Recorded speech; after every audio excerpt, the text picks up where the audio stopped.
Boa tarde a todos. É uma grande satisfação contar com a participação de cada um de vocês aqui com a gente hoje. Para quem não sabe, esse webinar faz parte de uma trilha de webinars dedicados aí a tratar de temas relacionados a investimentos sustentáveis. A gente começou essa trilha no início do mês, e a gente teve a participação da Vox Capital, da Kona, da IB Capital e da Wright.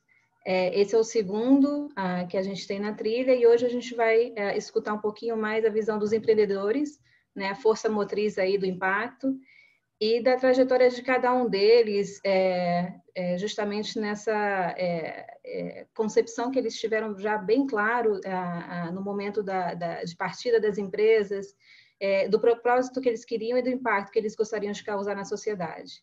Então, essa discussão vai ser moderada pelo Felipe Creciúlo, Senior Investment Officer do IDB Lab. O BID é um grande parceiro da BVCAP, um grande promotor também desses investimentos sustentáveis já há algum tempo.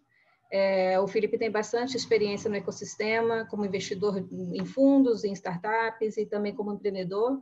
E, Felipe, então eu passo a bola para você, é com você agora. Obrigada. Legal. Obrigado, Cris. Obrigado também, Mônica, Mike e Fábio por estarem aqui também para a gente bater um papo.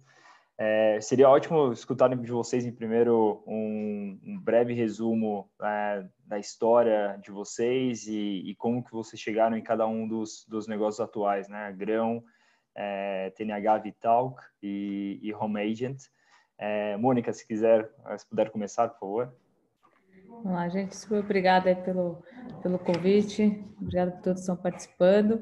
Sou Mônica, fundadora da Grão, hoje é a minha segunda fintech, posso dizer assim, fui fundadora, uma das fundadoras da Rico, nós saímos em 2017, e eu com mais um dos fundadores também lá da Rico, o Fred, a gente criou a Grão, que é a primeira fintech de microinvestimento. O objetivo da Grão é popularizar, né, tornar o brasileiro realmente um poupador, então melhorar a vida financeira do brasileiro, e nós estamos falando do brasileiro de uma classe mais baixa, não necessariamente o investidor. A gente quer ajudar as pessoas a começarem a ter uma vida financeira melhor e a poupar dinheiro nas suas finanças. Legal. Mike, quer começar também? Sim, enfim, sou Michael Capps, fundador da TNH. A gente cria chatbots para a área de saúde. Estávamos trabalhando bastante com o Ministério de Saúde em vários estados e continuamos trabalhando com eles na triagem de Covid. E a gente tem um produto chamado Vitalc, que é para democratizar a saúde mental. A gente tem uma terapia que é a combinação de chatbot com humanos, e a gente conseguiu baixar o custo da terapia para quase R$15 uma consulta, com psicólogos de alta qualidade, usando essa tecnologia. E isso é um pouquinho sobre a gente. Legal. Fábio, vai contar um pouquinho da história? Só tirar do mudo. Isso. Bom, obrigado aí pelo convite, a BVCAP. Felipe, prazer estar aqui com vocês. Eu sou o Fábio Bolsinhas, cofundador da Home Agent. Home Agent é a primeira empresa de atendimento ao cliente 100% em home office do Brasil. A gente está aí no mercado desde 2011, muito antes do home office virar uma realidade. E acho que o nosso modelo ele tem um impacto bastante grande, porque não só ele traz empregabilidade para pessoas que não podiam sair de casa para trabalhar, mas também com isso, esse impacto social, impacto de mobilidade também, de tirar as pessoas da rua, proporcionam acesso a um time muito mais qualificado, com indicadores muito mais saudáveis, muito mais produtivos. Então, a gente também, nós somos por incrível que pareça, um call center que gera impacto social positivo, né? Apesar de ser até antagônico esse conceito, a gente conseguiu viabilizar através do home office. Legal. E Eu acho que a pandemia, no final do dia, ela teve impactos bem severos aqui no ecossistema de empreendedorismo, né, do Brasil e do mundo inteiro. Mas a gente viu algumas startups que acabaram se beneficiando e encontrando boas oportunidades também de desenvolver novas features ou novos produtos, focando no novo normal, né? Como que vocês têm trabalhado desde o começo da pandemia, né? Alterando os produtos de vocês e encontrando essas oportunidades também, tanto em fintech, quanto em saúde, ou como soluções para empresas também. Fábio, se quiser começar. Eu tenho que manter o microfone desligado, porque está tendo uma obra aqui do lado, coisas do home office, né? A gente, quando começou a crise, né, do Covid, da pandemia e da quarentena, a gente foi muito acionado. A gente, na verdade, teve 3 impactos principais, tá, na nossa realidade. O primeiro foi de empresas que pediam ajuda para que a gente ajudasse eles a mandar suas operações próprias para o modelo em home office. Eles não tinham know-how, não sabiam como, mas precisavam pegar a equipe deles que estava no escritório e mandar rapidamente para casa. E a gente, historicamente, sempre que alguém pedia ajuda nesse contexto, né, a gente falava que não fazia, né? Startup normalmente tem que ter um foco muito grande, e a gente falava, não, nosso foco é terceirização completa, e a gente não ajuda empresas que têm a sua própria operação. Mas quando começou a crescer a demanda em função dessa quarentena iminente, né, que estava começando, o primeiro cliente que me perguntou, eu falei que não fazia, o segundo eu falei que não fazia, a partir do terceiro eu falei, é claro que a gente faz, né? Então, imediatamente a gente elaborou uma solução para atender esse tipo de demanda. Em uma semana a gente pôs na rua e já fechou o primeiro contrato. Então, isso virou um produto permanente para nós, né? Entrou na nossa prateleira. Além dessa situação, a gente teve mais 2 outras situações, tá? Empresas que já terceirizavam e também não sabiam como ia se dar essa questão da pandemia, né? No começo, muita ansiedade, muita incerteza, e perguntavam para o seu fornecedor à época, vocês fazem home office? Eles falavam não, né? A gente não sabe fazer home office. E as empresas se viam desesperadas, falando, poxa, minha operação vai parar se eu não fizer nada, né? E a gente recebeu um pico muito grande de acionamentos de empresas, sabendo que as empresas sabiam que a gente era especializado nisso e nos procuraram muito em função dessa situação. Depois o governo classificou o call center, né, atividade de atendimento ao cliente, como essencial, e arrefeceu um pouco os ânimos, mas já ficou claro também que a gente tinha aí uma lembrança muito grande de marca, né? E o potencial era bastante grande. E o terceiro grupo, que são das empresas que tiveram um aumento muito grande de demanda, em especial as de e-commerce, né? Que estão com backlogs enormes e precisam de uma solução que consiga implantar rápido e com qualidade, né? E a gente já teve 2 casos bastante grandes, né? E o primeiro deles foi uma grande empresa de e-commerce que a gente apresentou, inclusive hoje, num outro evento, que é a CIA, que na verdade é um varejista, né? Que tem uma operação de e-commerce muito grande. Em 2 semanas a gente implantou uma operação de 60 posições, o que normalmente levaria aí 2 meses para fazer essa implantação.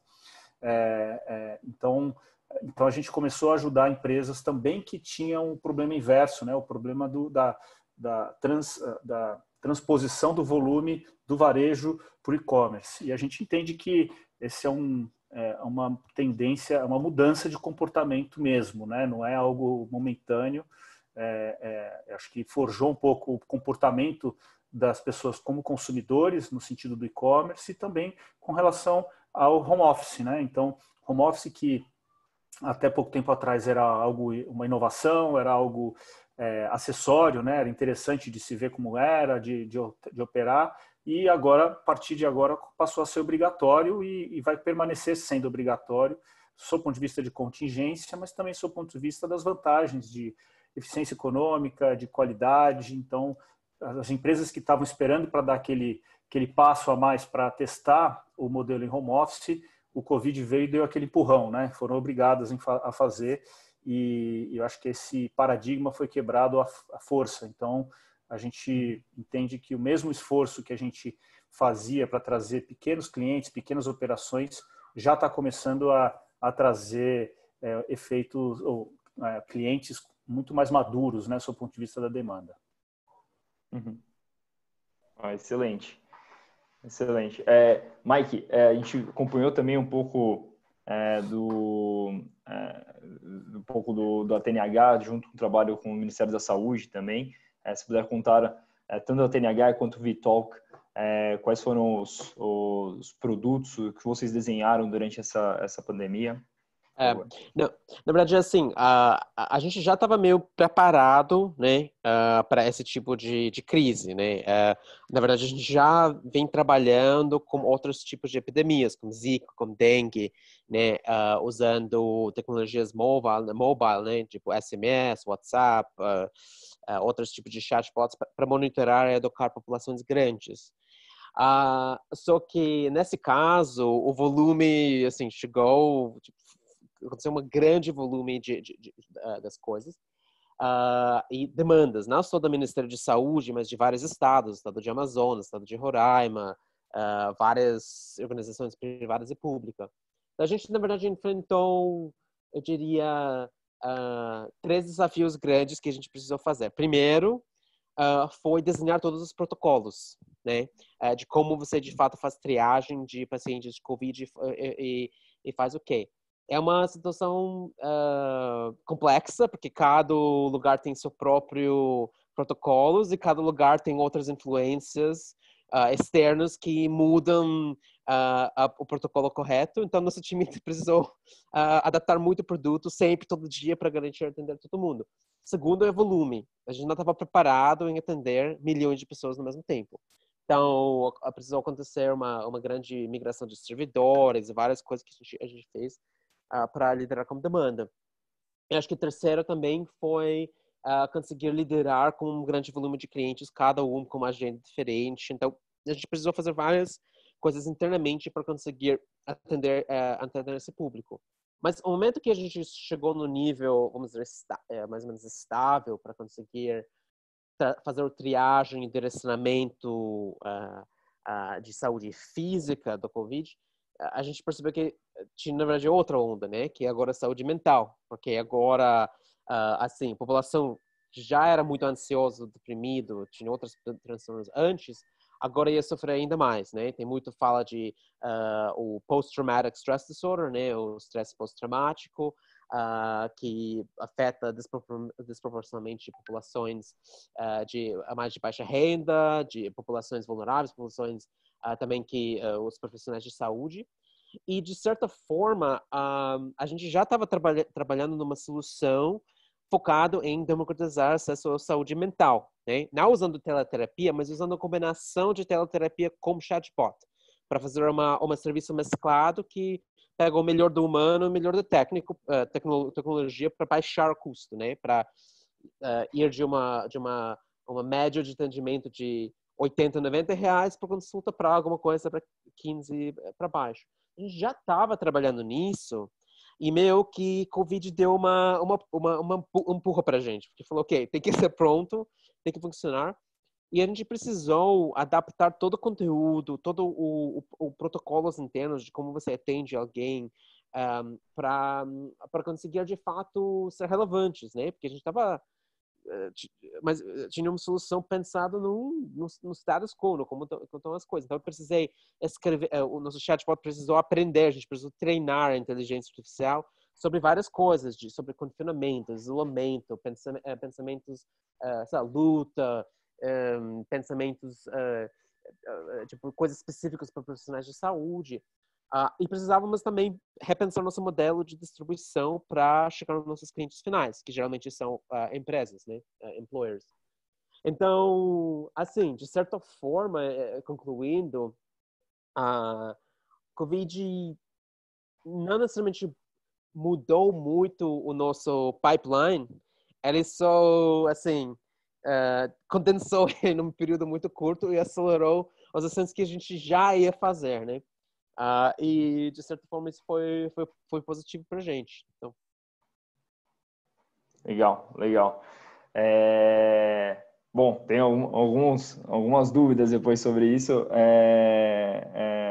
e sobre desenvolvimento do produto e funding, mas, Mônica, também, se puder comentar um pouco quais exatamente foram, se houve alguma mudança no modelo de vocês ou nos produtos devido à pandemia? Quando começou, né, exatamente a pandemia, a quarentena, nosso modelo, né, que é ajudar as pessoas a guardarem dinheiro, a poupar, realmente foi um desafio um pouco maior, né, principalmente com o público que a gente trabalha.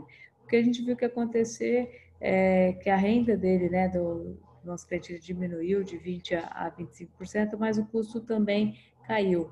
Mas numa crise como a gente está vivendo, né, nessa questão da pandemia, veio uma preocupação, né, das pessoas que têm renda, né, ainda conseguem fazer renda, uma preocupação grande de criar uma reserva financeira, porque ficou muito incerto, né, então um momento de muita indecisão, de muita incerteza, quer dizer, então com muita incerteza teve essa preocupação. E o que nós mudamos, na verdade, não foi mudar, a gente trabalha muito a educação financeira, a gente intensificou muito essa parte de conteúdo, principalmente para ele que conseguiu, né, criar uma reserva, que tinha poupado, né, a gente existe desde janeiro de 2019, então quem conseguiu poupar com a gente, ou que já vinha poupando, a gente intensificou muito essa educação financeira em como usar essa reserva. E aí a gente lançou um produto mais rápido do que a gente já tinha previsto, que era junto com uma conta digital, mas a questão do pagamento. Como ele ficaria em casa, né, então, e ajudar também ele a não sair de casa, a gente lançou o pagamento de contas e de recarga de celular. Então, olha, já que você fez a sua reserva, use a sua reserva de uma maneira saudável, não na parte de compras, né? Saiba usar a sua reserva realmente para suas contas necessárias e fique em casa. Então, a gente fez isso junto com uma outra fintech, a gente se conectou super rápido, antecipou nisso dentro do roadmap. E o que a gente viu, apesar de que até da expectativa nossa, né, eles continuaram guardando, então a gente cresceu, um dado importante também, a gente cresceu muito do Norte e do Nordeste, acho que apesar dos números, né, da pandemia também, lá foi muito afetado, mas a gente cresceu muito no Norte e Nordeste, eles continuaram aguardando dinheiro, eles aumentaram os aportes, né, então acho que veio, né, então como que está hoje a Grão, mas a gente teve que antecipar o nosso roadmap também. Uhum. Interessante.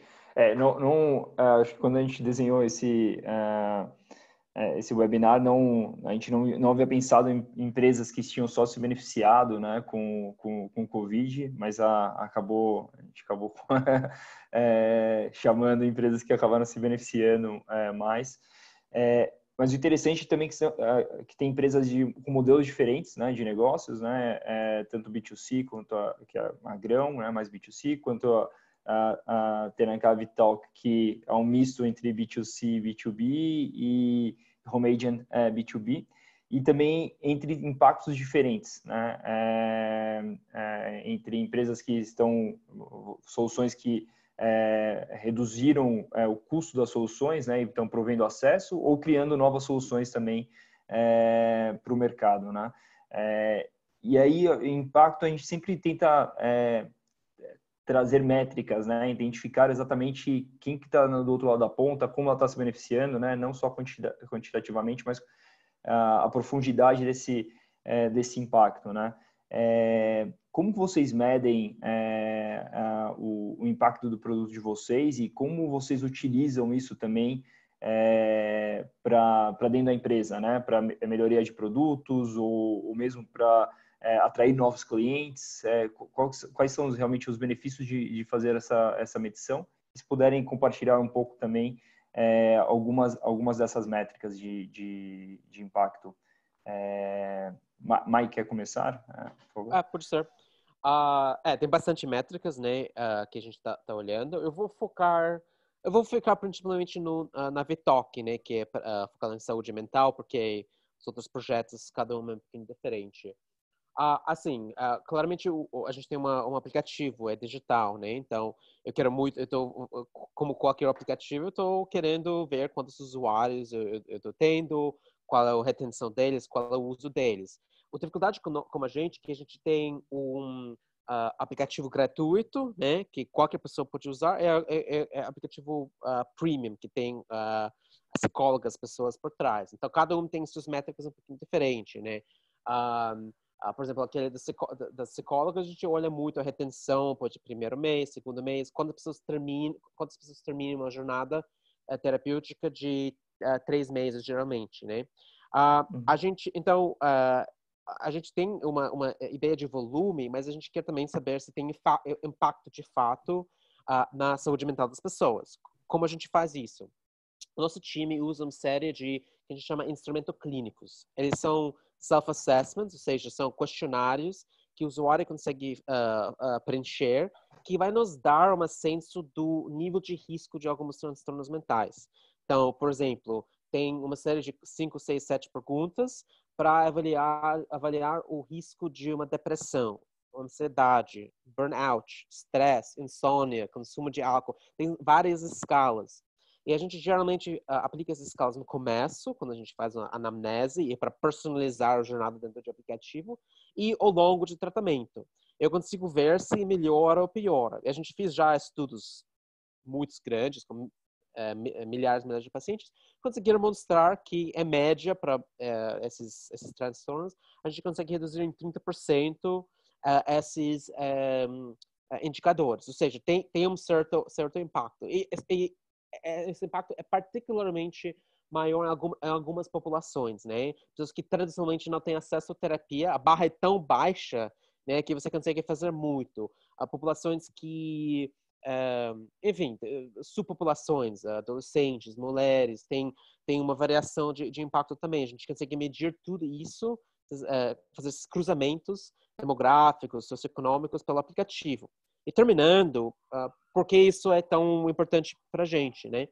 Porque a gente sabe que saúde mental é relacionado ao dinheiro, né? Por quê? Porque saúde mental afeta a saúde física, né? Que gera custos para o sistema de saúde público-privado, mas também gera custos econômicos. A uma empresa que tem problemas com saúde mental, né? Todo mundo sabe, tem burnout, tem turnover, tem falta de eficiência, então ela perde muito dinheiro. Então, se a gente consegue mostrar impacto, a gente consegue mostrar economia.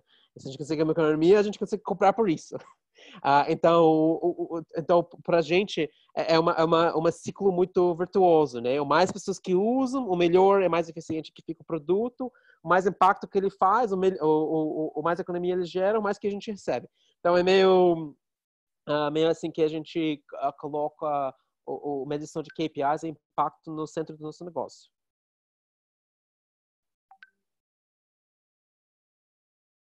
E provavelmente vocês buscam, então, esses clientes que tenham uma maior concentração de funcionários com aquele perfil, né? O Exatamente. Perfil Exatamente.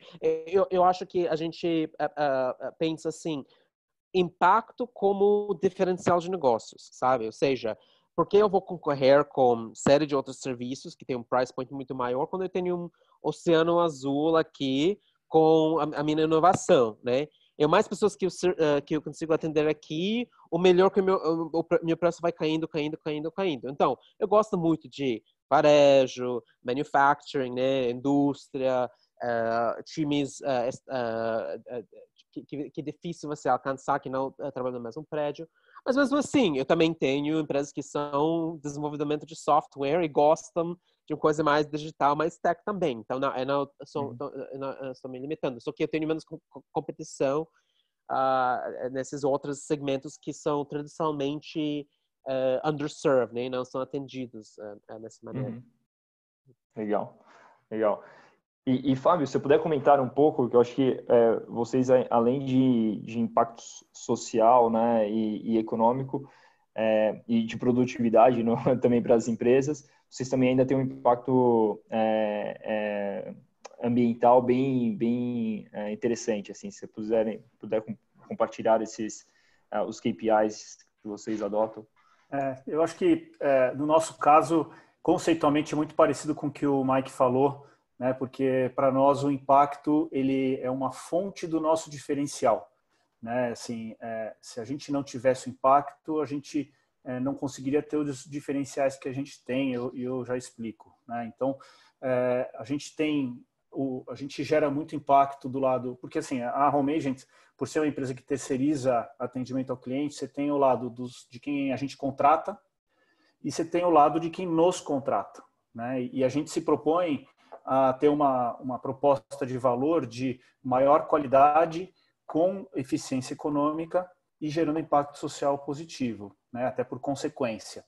E a gente só consegue isso por causa, a gente só consegue os primeiros 2 itens por causa do impacto, né? Então, a gente contrata, por exemplo, mães que estavam naquele dilema de trabalhar ou ficar próxima da família, né? E não tinham empregabilidade muitas vezes, não tinham emprego formal, e ao trabalhar em home office conseguem um emprego de carteira assinada, né? Todo mundo que trabalha conosco é formalizado, CLT, como deveria ser.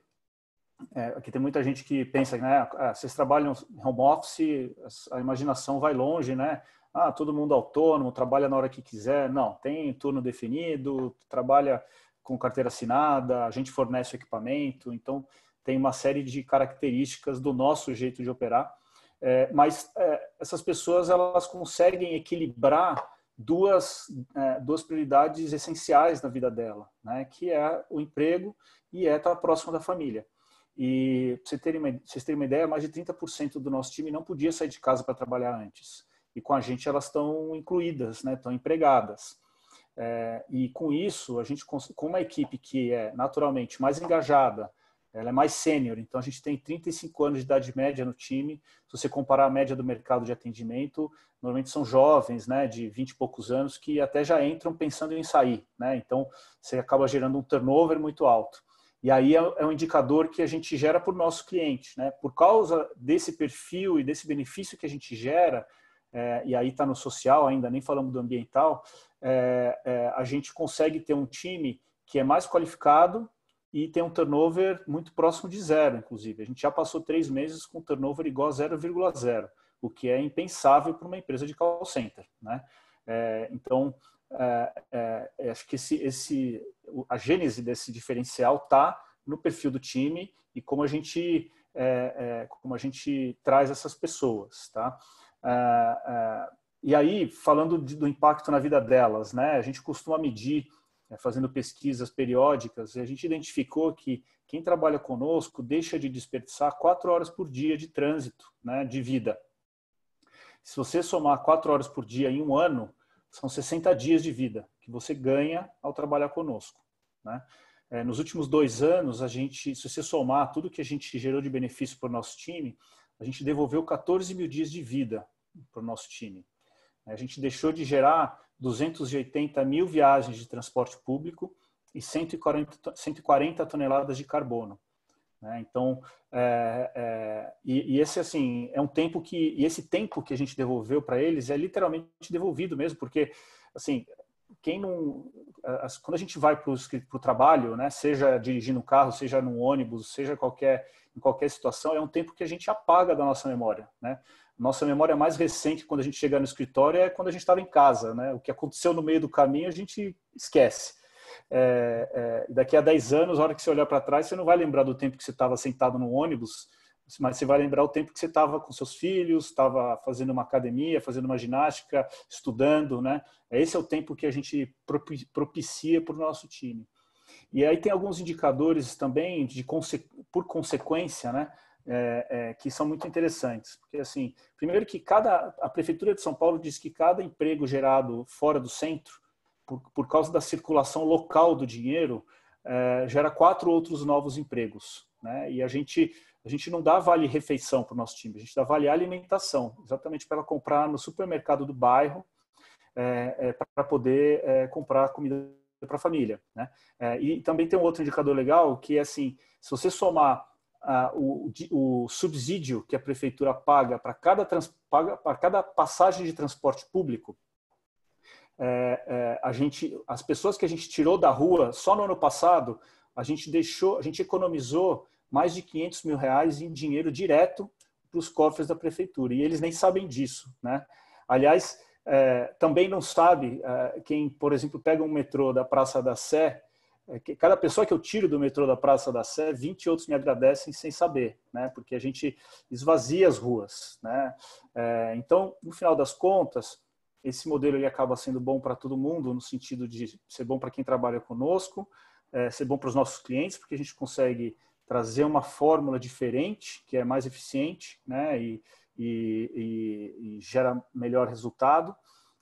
Mas também é bom para a sociedade como um todo, porque a gente tira a gente da rua, a gente estressa menos, inclusive, o sistema de saúde.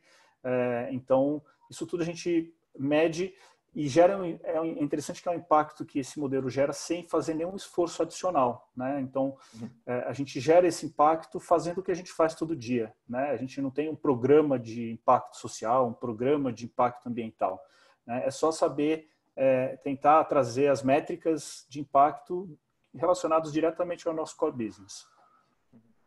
Oh, super interessante, super interessante. Inclusive tem um dado também que a gente viu esses dias da FGV, que eu acho que são 48% das mulheres, elas não retornam ao ambiente de trabalho, mesmo 12 meses após sair de licença maternidade, né? Então, tem um problema de contraturno aí e tudo, mas é uma solução também de igualdade de gênero, né? Realmente você não tirar essa mulher do mercado de trabalho, né? Exatamente. A gente tem vários casos, assim, a gente sabe que a grávida que está próxima, né, próxima de dar à luz, ela é muito absenteísta, né, no sentido de pegar transporte público, de faltar no trabalho.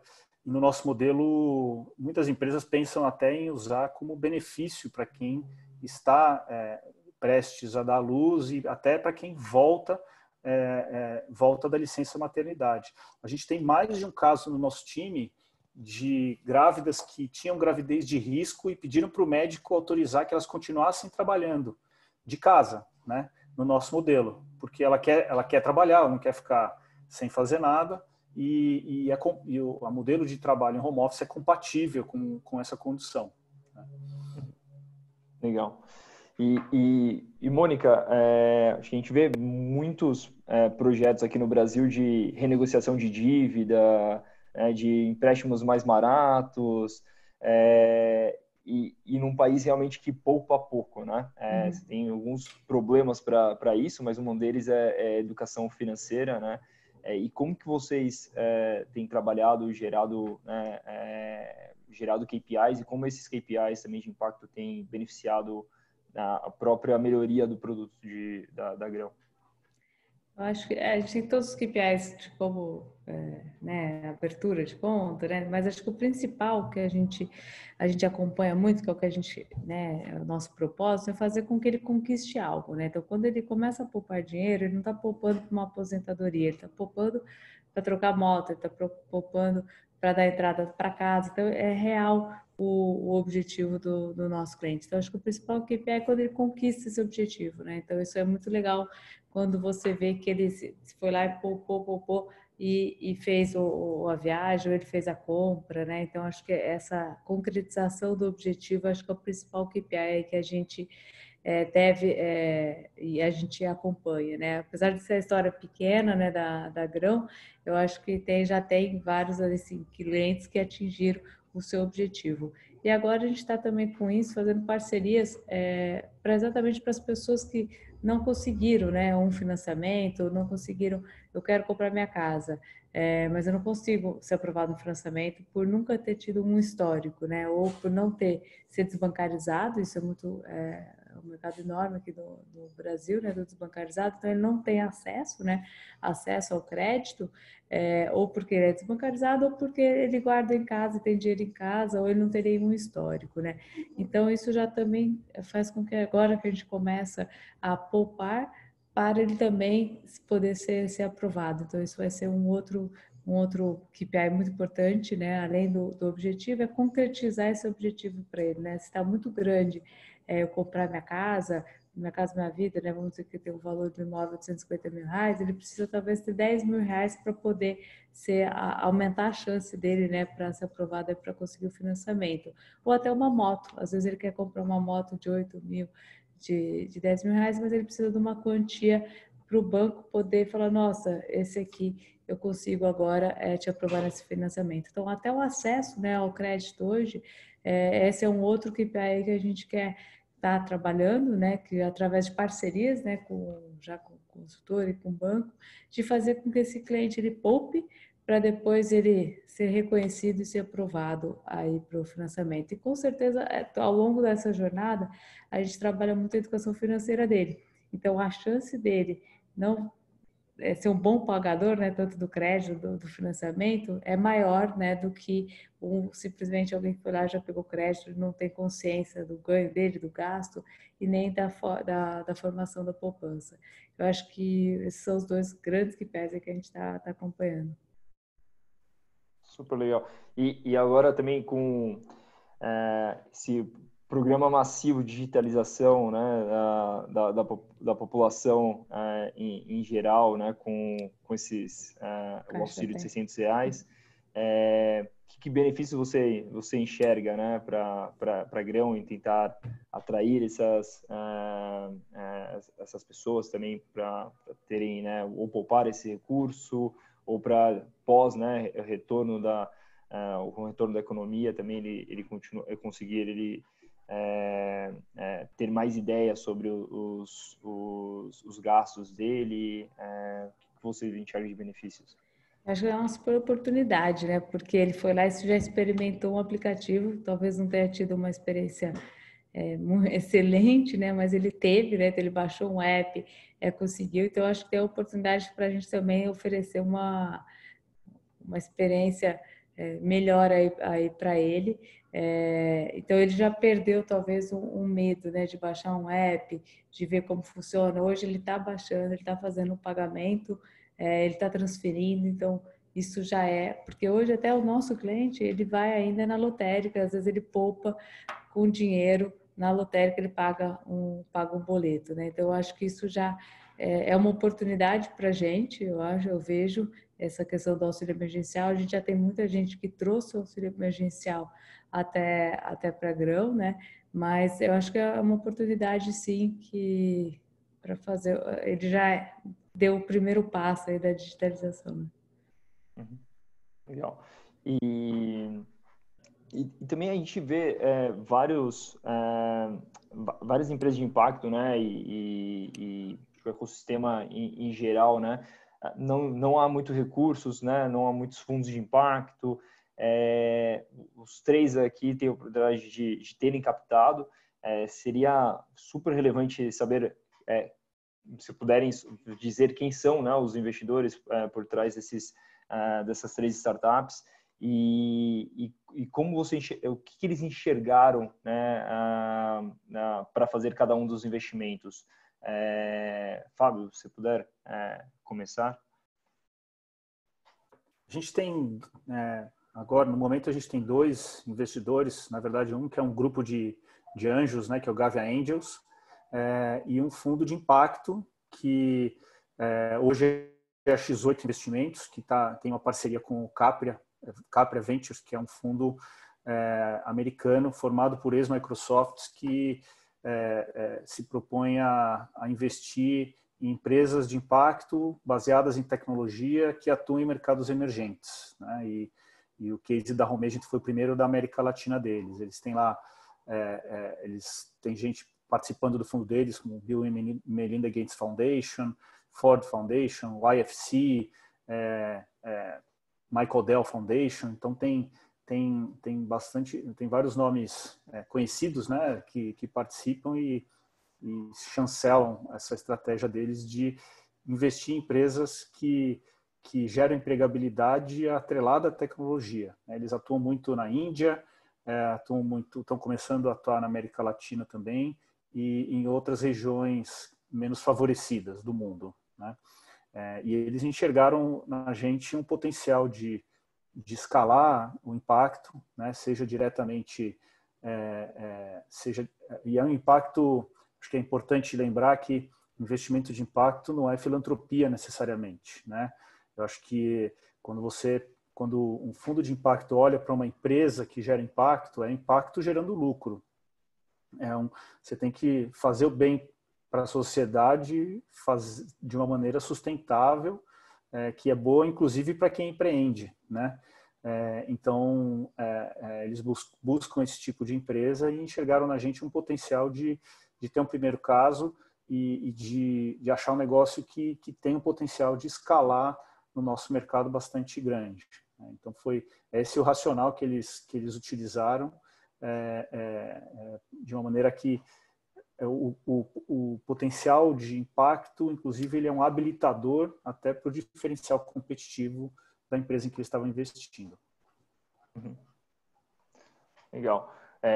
Mônica, o que você sentiu nos investidores, nos fundos, diversos fundos que estão na Grão, quando você foi apresentar, e qual tipo de bolso também você foi buscar no momento de fazer fundraising para esse segundo negócio?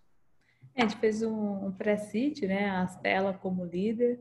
Eu acho que a Astela, antes da gente lançar no D0, quando a gente estava, eu e o Fred, que hoje o Fred é como se fosse um investidor anjo nosso, numa salinha da WeWork lá da Tira Inocente, a Astela estava lá, a Laura acompanha a gente lá desde o início, então ela acreditou muito no time, né? A Vox Capital, eu acho que veio muito com essa coisa do impacto. Eu não conhecia, então o que o Fábio falou foi uma pergunta até que uma vez eu fiz para o Daniel, mas como que vai ser um fundo, um VC tradicional com vocês de impacto? Ele, como assim, mano? Tipo, porque eu não tinha essa visão, né, de como que era um VC de impacto, né? Para mim é novidade esse mercado, né? Apesar de já ter empreendido, eu nunca tinha tido essa dinâmica de venture capital, de ter que captar dinheiro, né, todo esse trabalho. Então, a Astela como líder, a Vox e a Domo. A Domo eu conheço e admiro muito o trabalho do Rodrigo e do Gabriel. Eu já era muito próxima deles e aí eles entraram também, principalmente nessa questão do B2C, então eles me ajudam bastante. Então, são esses 3 fundos que entraram. A gente começou com pré-seed para achar o Product Market Fit, então, da Grão, a gente é recente.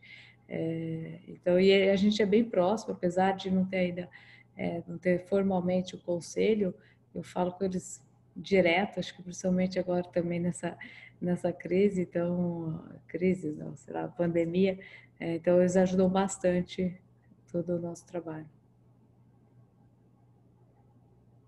Legal. E Mike, se puder também trazer um pouco do cenário internacional de investimentos de impacto e quem, né, como você fez a captação das últimas rodadas e quem são esses investidores? Não, perfeito. Tipo, assim, a nossa última rodada, que foi tecnicamente nossa Series A, foi com Valor e algumas family offices. E, na verdade, a empresa, a gente começa a receber muito dinheiro de anjos e family offices, assim. E assim que a gente conseguiu, e na verdade, assim, o valor das pessoal investir antes da gente até fazer esse, não pivot, mas esse foco para VTOC, que é nosso produto de saúde mental. Acho que o tese deles, quando eles investiram inicialmente, foi, acho que mais macro, né? Eles viram, olha, saúde é uma área interessante, é hot, é legal. Ok, tem que AI em saúde é interessante porque tem que achar um jeito de escalar, né? Serviços. E assim, eles estavam interessados no tese de bots, né? De interfaces conversacionais. Então, assim, eles já investiram numa player que era mais horizontal, né? Que estava cross-industry, eles olharam um vertical. Então, eles gostaram essa tese, né? De alguma maneira. Eles viram essa coisa de, tipo, trazer eficiência para uma área que não é tão eficiente, que pode ser muito mais eficiente, que tem um mercado grande. Então, isso foi porque eles investiram. Eu acho que a coisa de impacto foi bom, porque o Valor tem como LPs algumas transnationals, né? Tipo, que também querem mostrar um certo desenvolvimento da economia, ajudar pessoas. E eu acho que também o family offices, geralmente, especialmente aqueles, nossos family offices, todos vêm da área de saúde, eu tinha negócios na área de saúde, também tem esse viés de tentar fazer alguma coisa bem, né? Então, tinha essa visão. Pensando internacionalmente, a gente conseguiu bastante recursos, eu não diria isso um investimento, mas eu acho isso interessante que a gente conseguiu muito grant funding, tipo, de vários governos, 3, 4, 5 países diferentes que tá dando grant money pra gente, fundações da indústria farmacêutica, coisas assim. Por vários motivos. Porque muitos deles querem fazer alguma coisa em saúde, ele tem que achar alguma coisa que é meio asset light, mas consegue fazer impacto, né, que é core no business. Então, a gente conseguiu bastante, assim, do governo do Canadá, do governo dos Estados Unidos, a gente trabalha bastante com Johnson & Johnson, né, que tem isso. E é bom para eles, porque eles conseguem trazer, sabe, case studies muito legais, que fazem impacto para milhões de pessoas, sabe, como um light touch. E eu acho isso legal. Inclusive, um deles, a gente já está negociando, talvez, imagine isso, um investimento de um governo, convertible note, onde eu vou ter um governo estrangeiro como meu sócio. Tipo, coisa interessante, mas assim, ajuda bastante. A gente já está também conversando com outras multinationals. No nosso caso, post-Covid, assim, pelo que entendi, tem muita liquidez no mercado, né? Tem muitas pessoas. E várias empresas que estavam crescendo muito não estão crescendo mais. Não tem, sabe, algumas indústrias, né? Tem uma depression agora. E algumas são super bem posicionadas para ajudar. Como saúde digital é uma coisa óbvia, né? E então, acho que muitos investidores estão interessados nessa tese, estão olhando nos players que não apenas ajudam o mercado brasileiro, mas que têm também capacidade de ajudar o região. Então, fazer Pan Latin American, alguma coisa assim é interessante, consegue talvez tocar, tem mercado americano, fazer alguma coisa assim. Então, isso é um pouquinho do que eu tô vendo. A gente vai começar fundraising daqui a algumas semanas, né? Que talvez 2, 3 meses. Então, eu tô começando a cheirar um pouquinho assim, o cenário para entender como posicionar melhor. Legal, acho que a BVCap pode ajudá-lo aí também com essas apresentações. Bom, para todo mundo que está assistindo, se vocês quiserem fazer qualquer pergunta, como foi colocado aqui no chat, é só colocar no Q&A e fazê-la. E eu acho que falando um pouquinho do cenário internacional, né, a gente viu, principalmente nos últimos anos, muitas startups que nasceram no Brasil começando a olhar outros países, né, principalmente países que tinham semelhança em termos de demografia, economia. O Mike falou um pouquinho, Mônica, Fábio, vocês talvez too early ou tem algum plano mais para frente? Está na visão de vocês se expandirem? Se sim, onde vocês enxergam que seria um caminho mais viável em termos de país?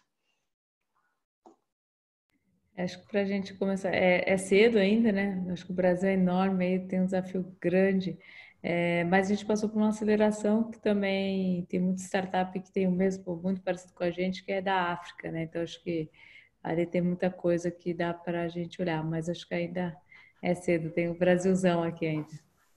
Uhum.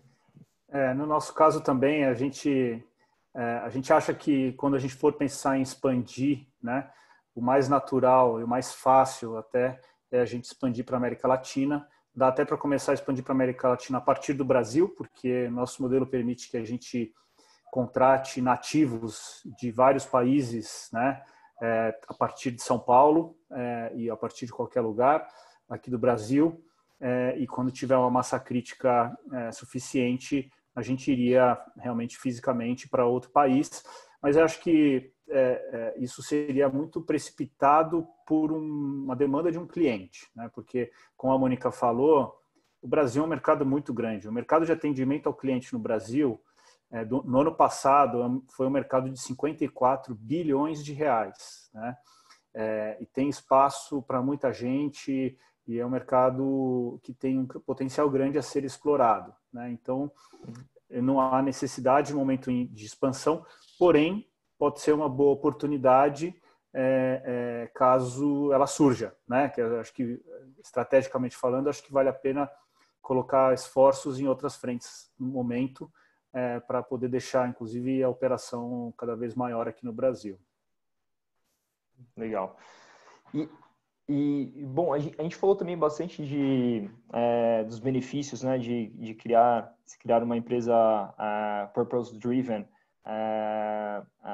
aqui no Brasil, mais olhando em produto, né, em termos de atingir do lado comercial, do lado de investidores também, né, um pouco como atrair esses investidores.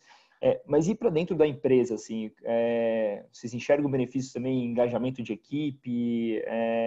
Como vocês sentem no dia a dia também, tendo produtos que realmente vão fazer a diferença na vida das pessoas? Se eu puder começar... Claro, por favor.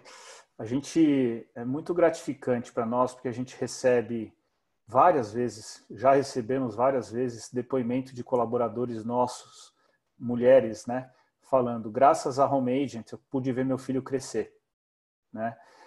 Assim, em que linha de uma planilha você coloca isso, né? Quer dizer, acho que isso, quando a gente vê isso e a gente também vê um cliente falando, poxa, eu vejo que vocês conseguem entregar algo diferente, né, que a gente não teria acesso em nenhum outro lugar, também acaba sendo gratificante. Mas o mais gratificante realmente é ver que a gente permitiu que alguém tenha acesso ao trabalho, acesso a uma oportunidade e valoriza isso agarrando com unhas e dentes, né? A gente já teve uma situação uma vez que tinha uma operação, né, de um cliente que não estava indo bem, por motivos quaisquer, e de repente toda a equipe, todos os operadores daquela operação pediram uma reunião com a gerente da empresa, né?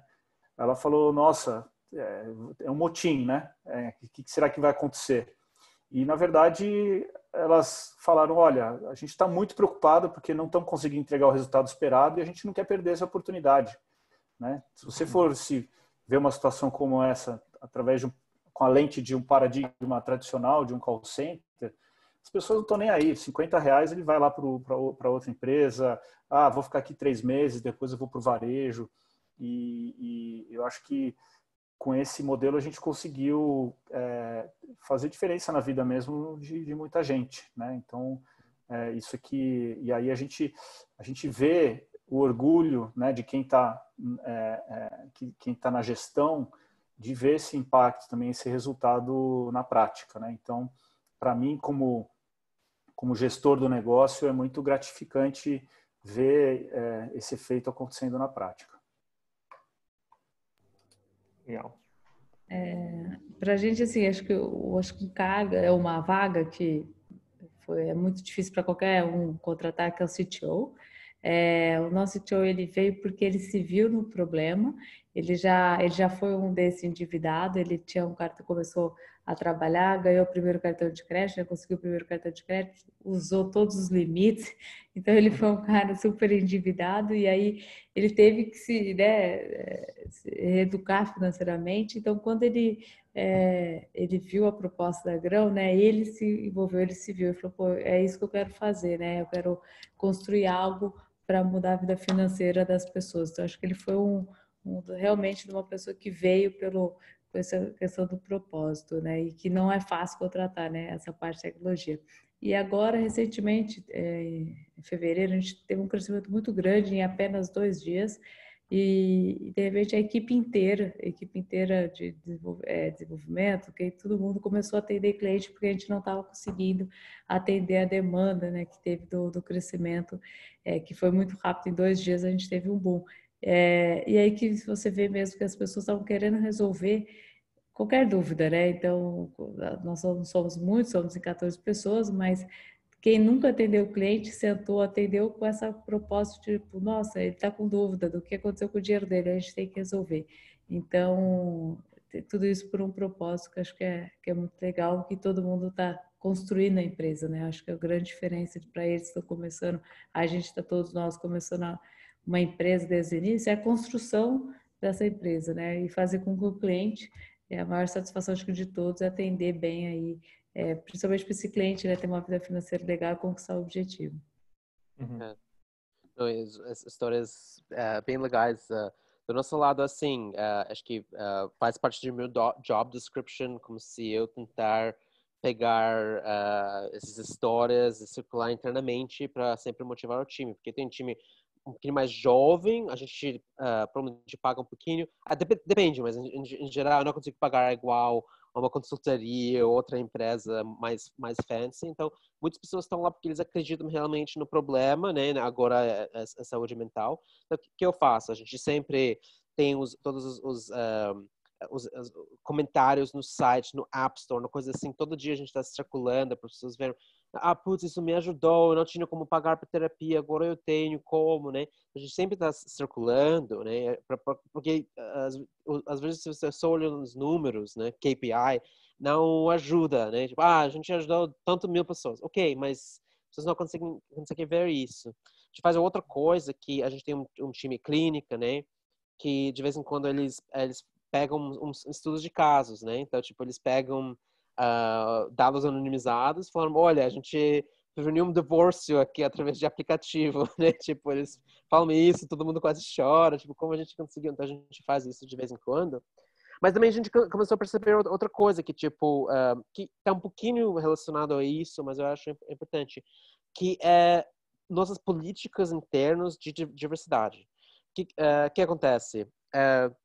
A gente começou de fato, a colocar OKRs, né, objetivos na empresa agora, para garantir que a empresa é mais diversa, em termos de os tipos de pessoas que a gente contrata, né?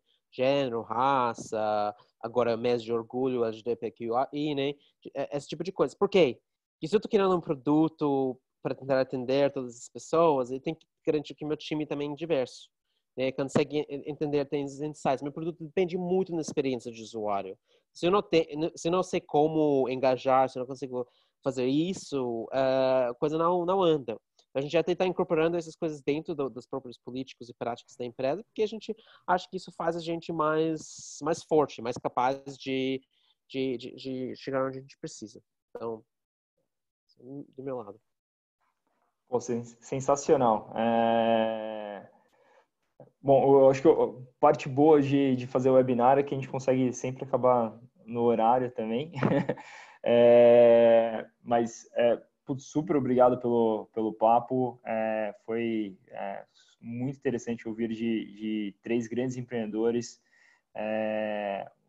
em setores diferentes, né? Escutar um pouco do que realmente tem motivado, né, vocês e como vocês têm conseguido desenvolver, né, esses projetos para conseguir levar mais impacto na vida das pessoas. Então, super parabéns primeiro para todos. É uma trajetória sempre de muito suor, muitas noites não dormidas. E eu acho que no final, se você tem realmente um propósito como vocês possuem, acaba sendo mais fácil no dia seguinte, né? Você acordar ou se for dormir com um sorriso nos olhos, mesmo bem cansado, né? Então, obrigado novamente por participarem desse webinar e também obrigado por todos que estavam escutando. Cris, não sei se você quer fazer alguma palavra final, senão a gente encerra por aqui. Não, obrigada a todos, Felipe. Muito obrigada pela participação de todos e até a próxima. Obrigada, Valeu. gente. Obrigado, Tchau, pessoal. Obrigado, Obrigado. BVCap. Um abraço a todos. Até, um Abraço. abraço, tchau. Tchau.